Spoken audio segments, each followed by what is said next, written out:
Kam në studio profesorin Pascal Milo, ish ministër i jashtëm. Profesor, kënaqësi që të kam studio. Profesor, si që ndoqëm edhe nga kronika, parada e Moskës, të ftuar të shumt, veteran, por në krahun tjetër kemi një bojkot nga aleatët perëndimor.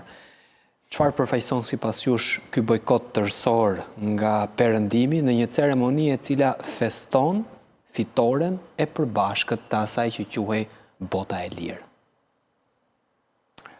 Është me të vërtet e trishtueshme nga një pikpamje që një fitore e tillë e madhe, epokale, në luftën e dytë botërore, e aleatëve të mëdhenj dhe e popujve antifashist, përfshirë këtu edhe shqiptarët që u bashkuan me këtë aleancë, të mos mund të festojnë të gjithë së bashku një ngjarje të tillë kaq të madhe në një ditë që mund të ishte 8-a, mund të ishte 9-a, s'ka rëndësi orët që kanë lëvizur në ceremonialet e atyre viteve, por që të vjen keq kur shikon që bota është e ndarë për një ngjarje kaq të madhe. Dhe botën e ka ndarë patjetër evoluimi i politikës në pas luftës dytë botërore dhe në mënyrë të veçantë ngjarje të tilla siç është lufta në Ukrainë. Sepse është aspekti gjeopolitik, përplasja e madhe midis ish aleatëve të kohës së luftës për çështjen e Ukrainës dhe në përgjithësi dhe për çështje tjera, po kryesisht dhe në radhë parë për çështjen e Ukrainës që i ka ndarë. Nuk i ka ndarë idealet e antifashizmit, sepse antifashizmi ka qenë vlerë që bashkoi në atë kohë, por mbetet edhe sot e kësaj dite një vlerë që duhet respektuar për shkak të zhvillimeve të rrezikshme që po përballon bota sot. Prandaj, kjo ndarje, mungesa e prezencës së udhëheqësve perëndimor, kështu do ta quajmë, një përjashtim vetëm të kryeministrit slovak Fico në Moskë, është për të ardhur keq nga një pikpamje që në një moment të tillë europianët dhe bota nuk janë bashkë kundër së keqes që përballuan dikur. Por, nga ana tjetër, kjo dëshmon atë që thash, që kjo ndarje për interesa gjeopolitike aktuale është tashmë një fakt, sepse bota e bashkuar antifashiste e qëmotshme nuk ekziston më si e tillë, sepse vlerat që ndajnë nuk janë ato që kanë qenë. Janë të ndryshme. Po, sa na përket ne u vetëshiruam, kemi dhe ne luftën dhe betejën tonë. Nga dhënat që kemi, profesor, Rusia nuk ka dërguar ftesë për palën shqiptare. Si i sheh marrëdhëniet mes të dyja vendeve që janë në pikën më të ulët të mundshme? Para se të komentoj për pyetjen tuaj, dua të them që është për të ardhur keq që shteti shqiptar, qeveria shqiptare, institucionet shqiptare nuk bën një gjest, një deklarat për të përkujtuar përfundimin e luftës së dytë botërore. Është një ngjarje e madhe epokale për gjithë botën, ku shqiptarët gjithmonë kemi thënë që kanë qenë pjesë e këtij koalicioni të madh botëror antifashist. Dhe si të tillë, ne, Shqipërisë, institucioneve tona, i takonte qoftë edhe një deklarat e shkurtër vlerësuese për fitoren kundër fashizmit. Po pse nuk e bëjnë? Atë përgjigjen ndaj pyetjes tuaj, pse nuk e bëjnë, unë ndaj midis mungesës realizmit politik dhe nuk dua të them dhe ignorancës historike. Po ne festojmë kuadër ditës Evropës, për shembull, bëjmë festime të ndryshme. Është tjetër. Pse tjetër? Më fal, janë në të njëjtën ditë, por ato janë komplementare, sepse Bashkimi i Europës, 9 maji i Europës erdhi si rezultat i 9 majit 1945-s. Janë të lidhura në mënyrë organike, se pa 9 maj 1945-s nuk do kishte 9 maj të 1950-ës. Qartë. Prandaj, duhen respektuar këto ngjarje të mëdha historike, të dyja janë ngjarje të mëdha historike, dhe për hir të kontributeve që janë dhënë, nuk mund të anashkalohen kështu. Është për të ardhur keq. Po kjo çështja sa i përket Edhe pyetjes tuaj të drejtë për drejtë, unë i përgjigjem në këtë mënyrë, për shkak të marrëdhënieve të nivelit të ulët midis Rusisë aktuale dhe Shqipërisë, dhe jo vetëm Shqipërisë, por botës perëndimore në përgjithësi, Shqipëria si një vend kandidat për antar i Bashkimit Evropian, si një vend antar i NATO-s, patjetër që do të ndjek një politik të përbashkët, një qëndrim të përbashkët që mban Bashkimi Evropian dhe NATO. Është normale për Shqipërinë që të mbajë qëndrimin që mbajnë NATO dhe Bashkimi Evropian, që nuk ju përgjigjen ftesës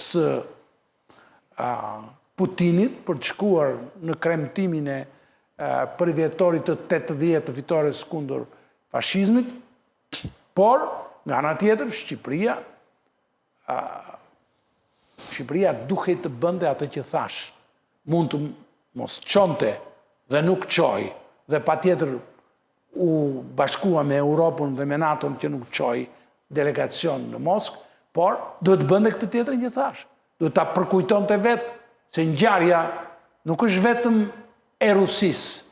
Rusia dha një kontribut shumë të madh, 27 milion njerëz u vranë nga Rusia, dhe shkatrimet më dha ndodhen. Nga gjithë Bashkimi Sovjetik. Nga gjithë Bashkimi Sovjetik. 13 ka Rusia, 6 ka Ukraina, i gjithë Bashkimi Sovjetik. Se Rusia e vetëm gjithsesi, prapë dha kontribut të madh. Kjo është e vlerësuar, por Shqipëria duhet të bënte detyrën e vet këtu, ndaj popullit vet, ndaj kontributit të shqiptarëve në luftën e dytë botërore. Në plan botëror, kontributi ka qenë minimal, modest, por gjithsesi gjesti ka rëndësi, qëndrimi, pozicioni që morën shqiptarët në atë kohë ka shumë rëndësi, pozicion antifashist, dhe në emër të kësaj, Shqipëria duhet reagonte dje dhe sot. Të ndalemi pak, profesor, tek dorëzimi gjerman i 8 maj. Çfarë ndodhi? Instrumenti gjerman i dorëzimit, kapitullimi gjerman. Çfarë ndodhi më 8 maj? Se shpesh herë kalon pa shumë vëmendje. Kjo ka kaluar pa shumë vëmendje, sepse me ndarjen e aleatëve, gjithsecili prej tyre filloi të ngrej rolin e vet dhe të ul rolin e atij që në luftën e ftohtë që ishte kundërshtar. Bashkimi Sovjetik me vendet perëndimore. Por e vërteta historike, paktën nga ato që kemi lexuar, dokumentat e gjithçka tjetër, është kjo, që në frontet e mëdha të luftës, qoftë perëndimorët, anglo-amerikanët, pasi zbritën në Normandi, pasi u çlirua Franca, ata u futën në territorin gjerman, dhe të dyja ushtrit, rusët, sovjetikët, dhe anglo-amerikanët u takuan në Elbë, që po vinin drejt Berlinit. Berlini ishte objektivi kryesor. Dhe beteja e madhe dhe e fundit është bërë beteja për Berlinin, për të marrë Berlinin. Perëndimorët nuk tentuan të futen në Berlin direkt, dhe qëndruan në periferi, dhe ata nënshkruan një armpushim me komandën gjermane, gjetën atë generalin Jodl, një nga generalet më të shquar, më të njohur hitlerian të kohës, por jo më kryesori.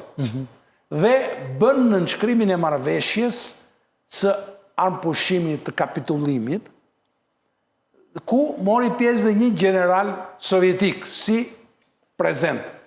Mirë po, ndërkohë që perëndimorët bën këtë marrëveshje, nënshkruan këtë marrëveshje, sovjetikët nuk mund të pranonin me kaq.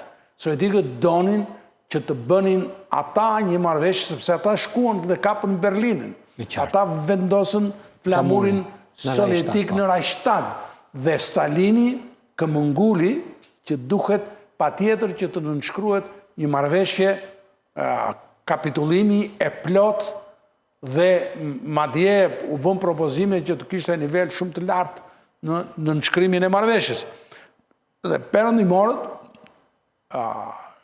në fillim nuk u pajtuan, por pastaj ranë dakord dhe është bërë nënshkrimi i dytë më solem në një shkollë të Berlinit, ose në periferik të Berlinit, ku me ceremonit të mëdha, me pranin edhe të përfaqësuesve të lartë ushtarak amerikan dhe britanik,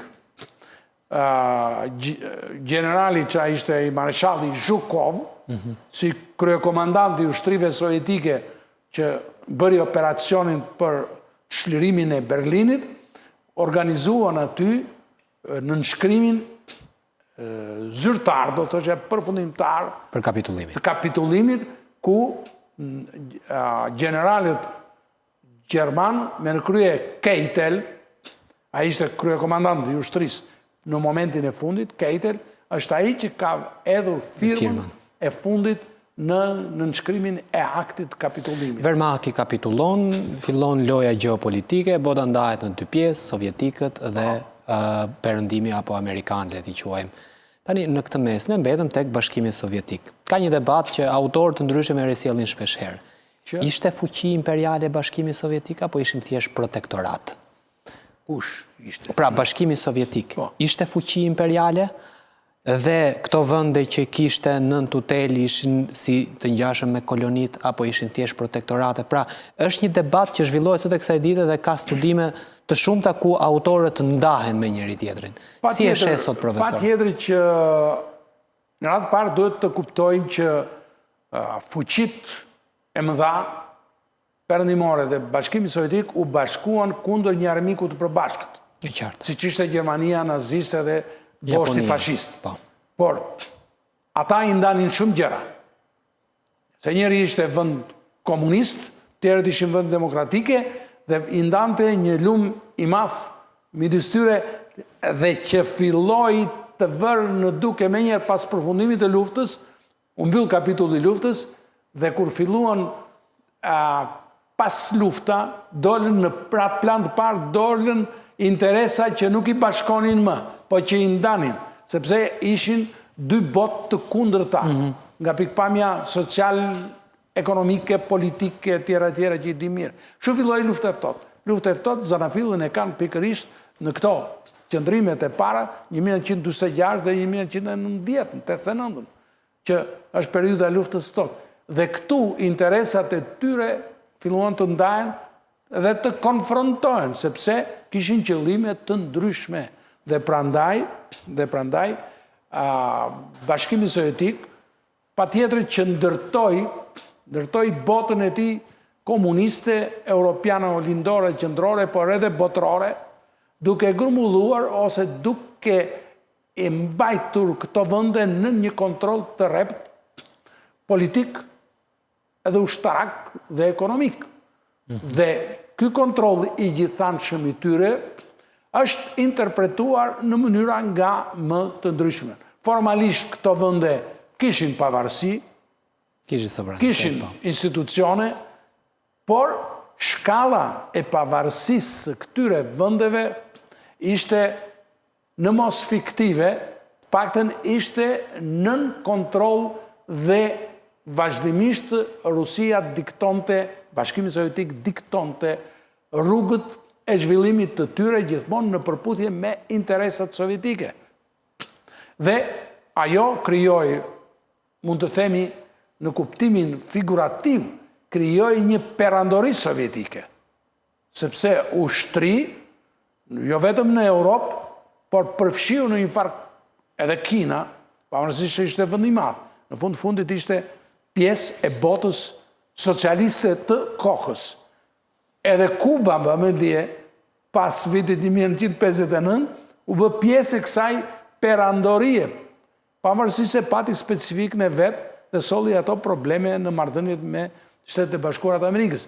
Madje, perandoria sovjetike, po ta quajmë të tillë, bota sovjetike, pati një tendencë për ekspansion edhe në kontinentet tjera, edhe në Afrikë, deri edhe në Amerikën Latine. Mos harrojmë që Kili i Alendes u bë një eksperiment ku u përplasën sovjetikët me amerikanët aty. Çfarë ishte? Sepse për tendencat e tij socialiste, komuniste, Salvador Allende filloi të zbatoj politika të cilat prekën interesa thelbësore amerikane në kontinentin e Amerikës Latine, që gjithmonë në atë kohë konsideroi si obori i prapëm i Shteteve të Bashkuara. Për ta mbyllur, sot Rusia është Bashkimi Sovjetik dhe ka më atë fuqi që ka pasur edhe në OKB dhe në instanca të tjera ndërkombëtare? Në pikpamje formale, Bashkimi Sovjetik i asaj kohe, Rusia është suksesor i Bashkimit Sovjetik, është trashëgimtar i Bashkimit Sovjetik. Por pa një akt në Kombet e Bashkuar, siç nuk e ka Serbia, që është pasardhëse e Jugosllavisë. Jo, është njihet në të drejtën ndërkombëtare suksesioni. Okej. Ka një parim. Njihet. Dakor. Sepse Rusia i trashëgoi këto. Trashëgoi edhe pozitën e antarit të Këshillit të Sigurimit, edhe mjaft privilegje të tjera që rrjedhin, mos harrojmë asnjëherë, rrjedhin nga marrëveshjet ndërkombëtare të luftës dhe pas luftës dytë botërore, dhe sidomos nga marrëveshja e Jaltës e shkurtit të vitit 1945. E kuptoj. Profesor, është gjithnjë kënaqësi me ju biseda për diplomacinë dhe historinë. Faleminderit, kënaqësi dhe për mua.